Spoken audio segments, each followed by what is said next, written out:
Daron Bland and Jalen Tolbert are entering their contract years with the Cowboys. We're going to tell you where they're about to cash in next.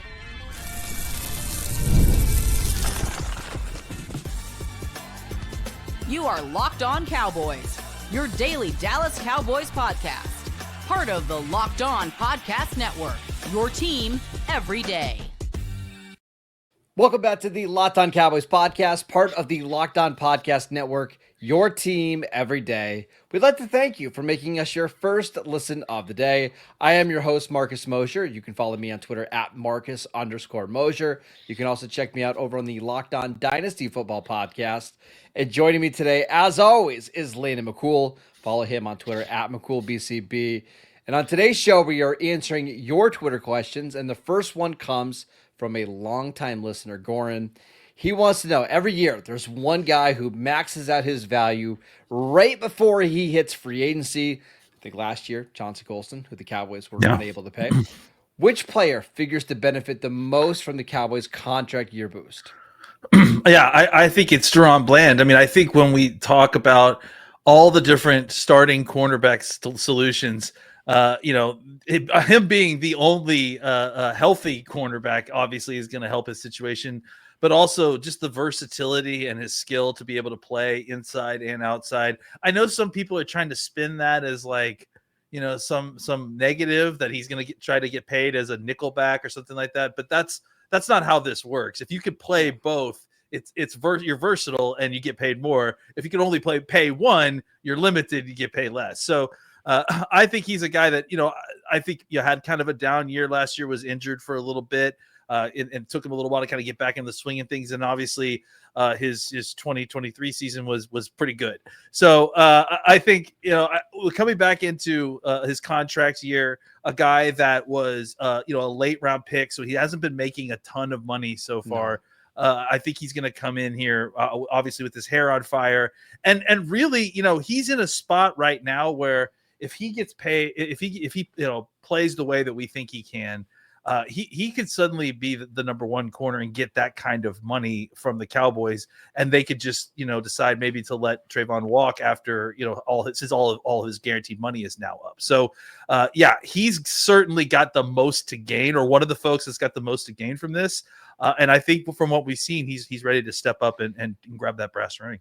One of the funny things about the cornerback market right now is that the top 8 highest paid corners in the league are all former first-round picks. I think the next guy is Tyson Campbell, who I believe was the 33rd overall pick in the draft. So it's all these high-drafted corners.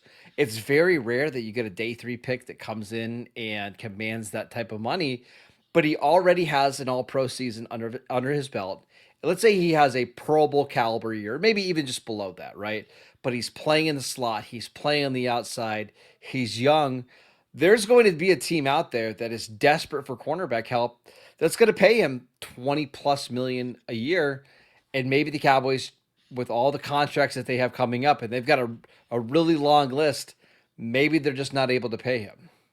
Yeah, it certainly is a possibility. I mean, he could certainly be the guy that kind of gets left out in the cold, and the Cowboys could suffer from their own adeptness at finding these guys. But I think the other thing to consider here too is just it's not a situation where like Micah or even Trayvon when he was here. Well, I mean Trayvon less so, but where you're signing these guys and you're actually helping your cap year one, because the guys are playing on the 5th-year option or something. Yeah, like that, right. So it gives you more flexibility on some of that money. Since he's already on like a 4th year of a was he 5th round pick deal or 6th round? Yeah. So I mean he's getting paid nothing. So any kind of deal that he signs, if the Cowboys decide to get proactive with this, all that money he's gonna be adding to the cap, right? Because he's being paid next to nothing right now. So that's gonna figure into some of this. Does that limit the Cowboys' ability to sign him before he hits free agency?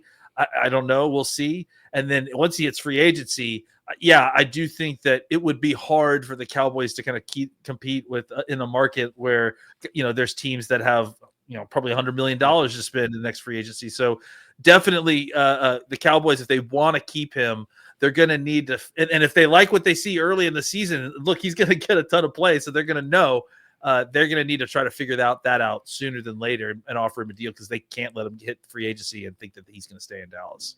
The player for me is Jalen Tolbert, who's going into year 4, had the best year of his career in year 3. I think he's going to be the player in the offense that benefits the most from George Pickens being there, because George Pickens and CeeDee Lamb are going to get the number 1 and number 2 corners for every team. And Jalen Tolbert's just going to get easy matchups every week. And even if he just posts the same exact numbers that he had last year, 600 yards, 7 touchdowns, that's enough, Landon, to get him $12 million a year. I looked at 4 contracts, and I'm going to read them to you. These are 4 receivers who were drafted after pick 75 or later who recently got deals. Khalil Shakir, 800 yards and 4 touchdowns before he got his new contract, $13 million a year. He was a 5th-round pick. Darnell Mooney, 414 yards and 1 touchdown. He got $12 million a year from Atlanta, former 5th-round pick.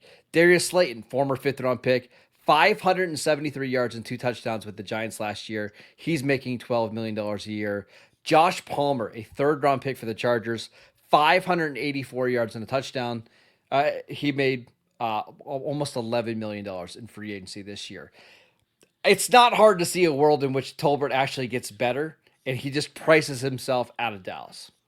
Yeah, I mean, I think Tolbert is potentially going to get a double dip here, right? In the sense that you still think he's an improving player, and then next year he's actually going to be going against a rung of competition, not a whole rung, but a level of competition of cornerback lower than he was kind of operating at certain points last year. I mean, he was operating as wide receiver 2 for a good portion of the season. wide receiver 2. Yeah.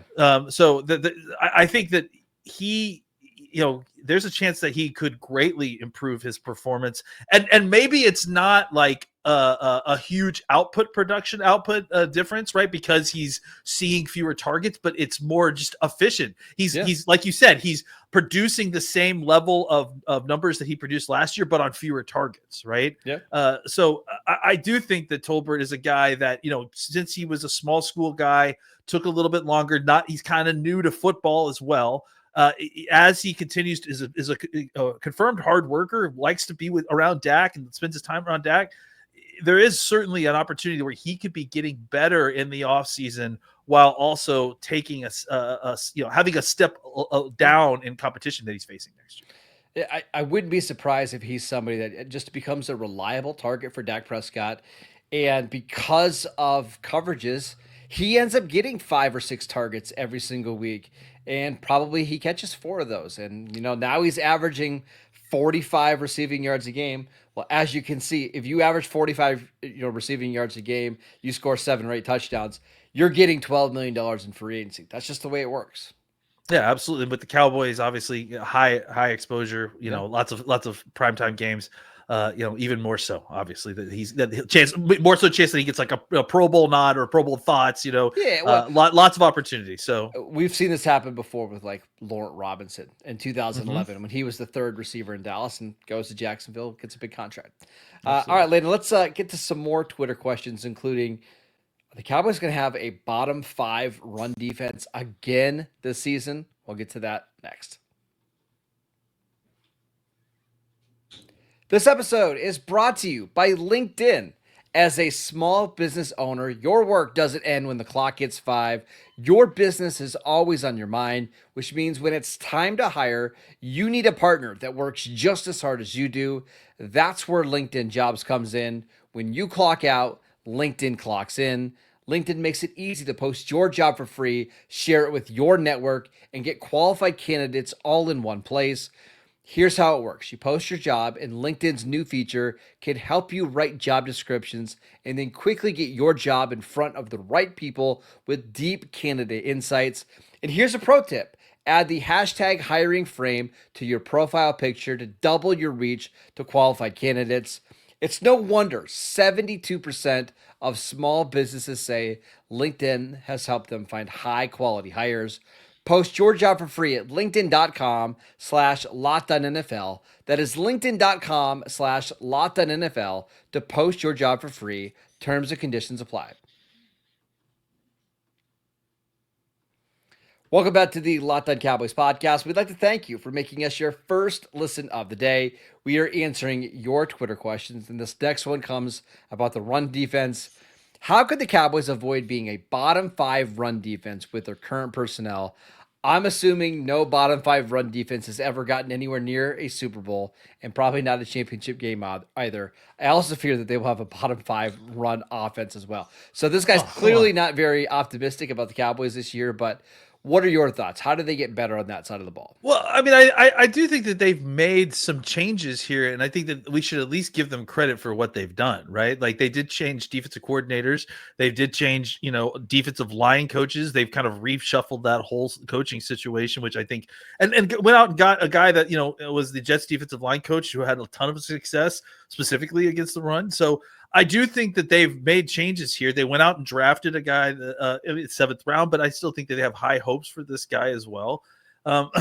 You're hoping for better year 2 of Mazi. I also think that Eberflus's scheme is probably more geared towards making sure that the run is fit than other schemes that they've had, especially other flavors of this kind of 4-3 cover 3 Tampa 2 tree defense, right? Like, no, I don't think he's as creative when it comes to like stunts and getting to the quarterback. And there's going to be a drawback to that. But I do think this scheme is better for stopping the run. I agree. I think the hope is that, yes, I agree. I think that you're probably sacrificing, and that's part of the issue, right? Is when you stunt and when you twist and that sort of thing, you leave yourself exposed to better angles for run blockers. So part of those things go hand in hand, right? But I also think that having an emphasis on stopping the run, making it a priority, I think how you use the players, I think is going to matter. And you're hoping to supplement the the lack of twist and stunts and blitzes with the fact that you have a lot of pass rushers, right? That you have a lot of talented pass rushers, because that's the one area of the defensive line where you do feel pretty good about the just number of pass rushers that you can send at folks that are pretty decent quality. So I think that the emphasis on scheme, the lack of kind of exposing themselves with the twist and stunts and the blitzing, I think is going to help them. I do think that we've both said too, and listen, the Mosher line is named after us. I mean, I came up with the idea we came up with the idea of having a minimum amount of run defense in order to it not being the most important part of your team. So yes, I do agree that there is a line in which you have to be able to stop the run in order to be a team with any kind of aspiration. So I do think that the Cowboys are going to continue to focus on that, and I also think that they aren't necessarily done personnel wise. Like they, I think one more big body veteran that in the middle would really kind of help solidify this. And I also think how someone like Mazi Smith gets used in this defense will help unlock him there too. So I do think that there is hopefully some improvement from the run defense by an improved Mazi Smith due to his personal improvement and his fit inside this defense. I don't think the personnel is all that different from what the Cowboys have had over the last 4 years. I mean, you look at, let's say, like 2021, when they were playing Micah Parsons and Randy Gregory as your defensive ends. Now, obviously, they had DeMarcus Lawrence, but I think that's the year he got hurt in between week 1 and week 2, missed like 6 games, and now you're relying on a bunch of smaller guys. But do you know why the Cowboys were better at stopping the run in 2021? It's because teams weren't running the ball as much because they had a lead, right? Like the Cowboys had a lead, so teams were forced to pass. That'll help your run game. Like if the Cowboys can stop having these games where they get off to really slow starts on offense and they can kind of control the pace of the game, I think that's going to help rather than teams being able to just do whatever they want to do on you on offense. And look, I really want to push back on the idea that they haven't done anything on the run offense side, right? Because they've done a lot of work, including put a first round pick at an offensive guard. You may not love their too much choices work.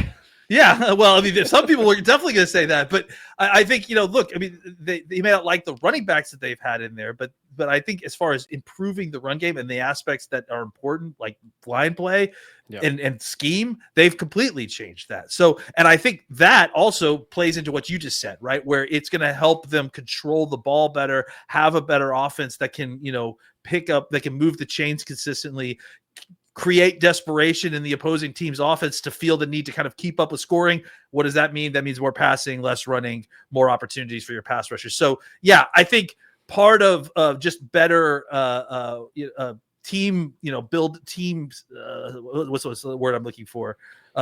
Cooperative football, right? Like, I think that is going to help benefit the Cowboys run defense as well, because you're not constantly putting the defense in terrible positions where they're having to kind of continually get absolutely gashed in the run game because your offense isn't doing anything to threaten them on the other side.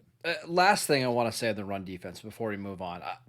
It's true that the Cowboys didn't go out and sign like a Dalvin Tomlinson or something like that, right?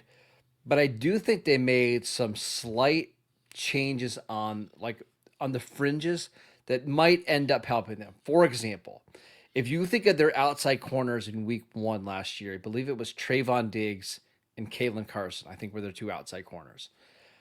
I think if you're going into the season with like Kyer Elam, who is a pretty good run defender, and name somebody else, I wouldn't be surprised if that's a big upgrade on the ground. Now, I think there's going to be some concerns about coverage, but we're just talking about run defense.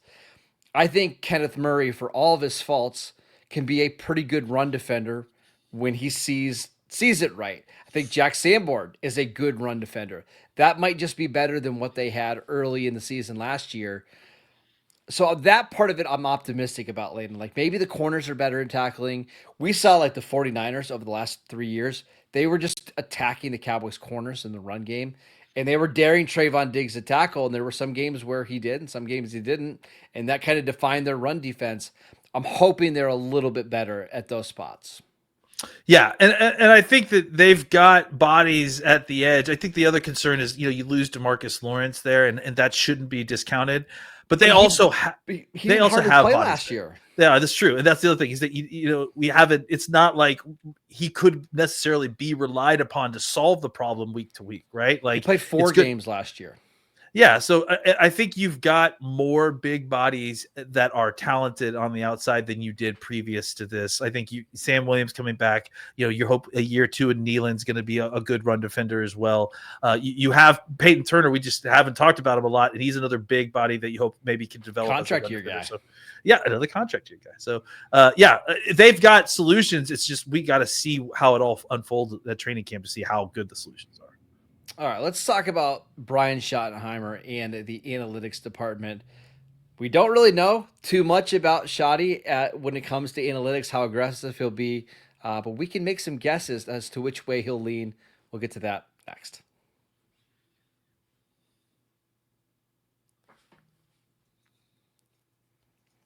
Welcome back to the Locked On Cowboys podcast. We'd like to thank you for making us your first listen of the day. For your second listen, check out the Locked On NFL Scouting Show. As training camps get closer and moves are being made, host Kyle Krabs and Joe Marino will make you the most informed NFL fan this offseason. Find Locked On NFL Scouting on YouTube or wherever you get your podcasts. All right, we've got one more question here, and it's a really good one about the analytics. And this one comes from @Jones's Babysitter, another longtime listener of the show. He wants to know, where does Schotty fall on the analytics spectrum? Can we expect him to be aggressive on 4th and short? Will he listen to the analytics department? I tend to think he will, just simply because he comes from. I mean, look, he seems to be very influenced by Pete Carroll. Pete was big into analytics when he was in Seattle, so I know that they were using it while they were in just Seattle. Just not on going forward on 4th down, but yes, in general, that's fair. That's fair. But I also think that some of that was born out of those conversations, right? Like that kind of like a lot of the even further revolution, the further indoctrination of the NFL in using that. And I was trying to look it up, and unfortunately, I'm sorry, I couldn't find it.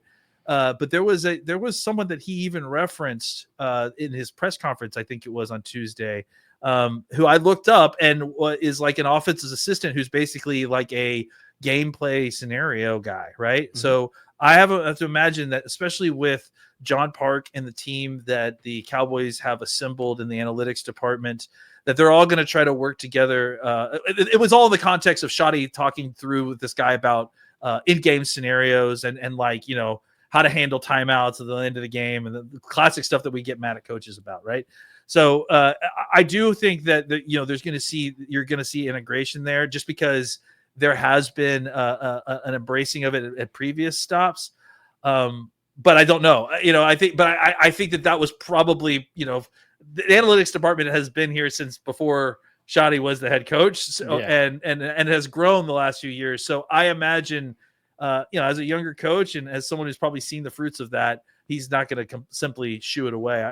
I just don't know where he is on the spectrum of more or less versus Mike McCarthy or some of these other folks. So in some ways, I just don't care all that much, because I think we've gotten to a point in the NFL where almost every coach is going to be aggressive on fourth down, barring a couple of examples. And like, we know the situations, right? If it's 4th and 1 from the 40-yard line, I'll bet that Schotty goes for it, just because I think most coaches would go for it in that situation. What I really care about is, are they using and implementing analytics in other phases of the game, whether it comes to personnel packages or roster construction and draft and free agency? I mean, I can tell you for a fact, you look at how much money they were spending on running backs from 2016 till 2023 compared to what they have over the last couple of years. It's pretty clear they're listening to their analytics department. Yes. They believe the offensive line is more responsible for the rushing production than the running back. You're also seeing them become more active in trades. They completed 4 trades this offseason, right? Yeah. George Pickens, Joe Milton, Kyer Elam, Kenneth Murray. I think the analytics department has maybe helped out some there. I care more about that stuff than I do, hey, what's their, you know, run pass split on first down? Like, I think some of that can be overblown.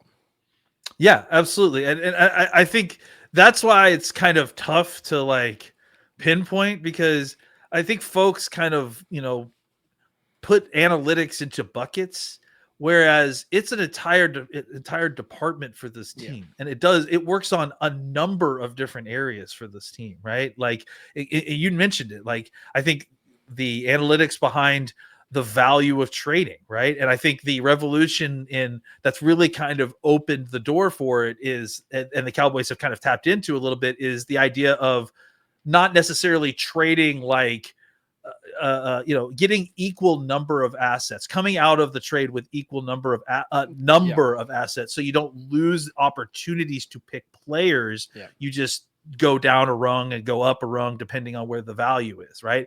There's just like a lot of smaller areas where you're starting to see them make kind of analytic decisions, and I think some of them, like you said, like you kind of mentioned, are in areas in which Schottenheimer isn't like making those calls by himself, right? Like, you know, in personnel stuff or, you know, those sort of things. So I do think as far as the areas in which a lot of fans are kind of interested in this, right, where it's going for it on fourth downs and, you know, maybe, you know, interested in run pass splits or, you know, that sort of thing. I think what it is that they gather and provide the information.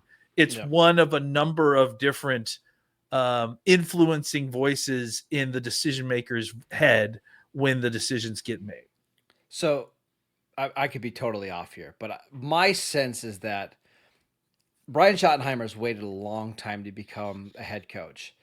I don't get the sense that he's going to coach scared. And that's not to say that coaching scared means you completely ignore analytics, but I think he's going to be more on the Dan Campbell spectrum of like default to being aggressive rather than being passive. And I wouldn't be surprised if that's just his overall mentality. Well, and I think another thing that we can point to, and I just kind of came up with it too, is that, you know, one of the first things we talked about when he had his opening press conference was wanting to use more condensed splits, wanting to Mhm. use more motion. The value of those things has, been, a lot of it has been gleaned from analytics studies, right? And about measuring formation width and tracking that sort of information. So, that all kind of feeds into the idea that he's listening to this information. It's at least informing him in some way. So, I think that's all you can ask for, right? And I think at this point, it's the bare minimum, with the NFL nowadays. Like, everybody's got to be it's some touch with their analytics department, if only to get the numbers to help inform the decision, if not making the decision for them outright. The dinosaurs are being weeded out of the NFL, right? Like, there's very few coaches in the league that kind of ignore analytics and can survive. One's in Pittsburgh that hasn't won a playoff game in 6 years or 8 years. Actually, 8 years now. Just point that out. Wow. I know.